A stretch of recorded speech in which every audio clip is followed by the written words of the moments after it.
বেচে দিয়ে চলে গেলে, তুমি আজকে মালগুলো বেচে দিয়ে চলে গেলে, আমাদের মুসলিম ভাইরা কিনলো, কিনে রাস্তায় খারাপ করে থাকলো, তোমরা নিয়ে চলে যাও। তোমরা কেন, তোমাদের তো মাথা, তোমরা কেন বিক্রি করতে আসছো? তোমাদের মাথা হারানো, তোমাদের মাল কি আমরা কিনে ফাঁসবো? মাথা বেশি দিবে, তোমরা চলে যাও। ভালো কথাই বলছি, হাট এরকম বন্ধ নাই, তোমরা চলে যাও। কেউ একটা ভালো কথা বলো, এনাদের কেউ একটা কিন্তু কোনো কথা বলবে না। উপরে বলুক, উপরে বলতে পারো, করে খাই, আমরাও করে খাই।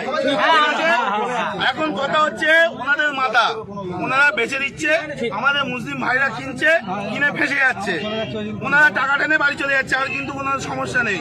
কেউ এদের কোনো কথা বলবে না, এনারাও করে খায়। কিন্তু তোমরা মানে মানে কাকা নিয়ে বাড়ি চলে যাও। সরকার যতক্ষণ না নির্দেশ দিচ্ছে কি হবে, কেউ কোনো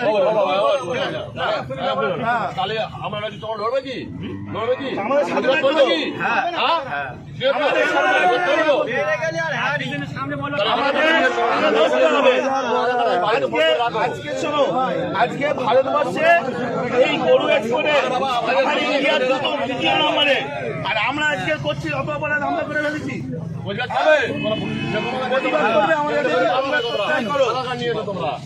আমাদের সাথে প্রতিবাদ করলে থাকো, না হলে দেখো না।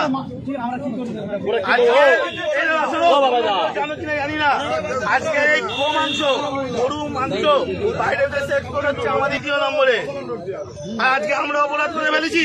এর জবাব কেউ দিতে পারবে? সুতরাং টাকা নাম বলো,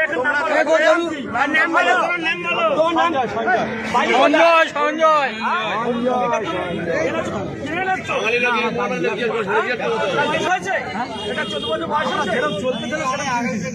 তুমি এই কাজটা করলে কেন? তোমার কাজকে তো ঘোষণা হচ্ছে আমরা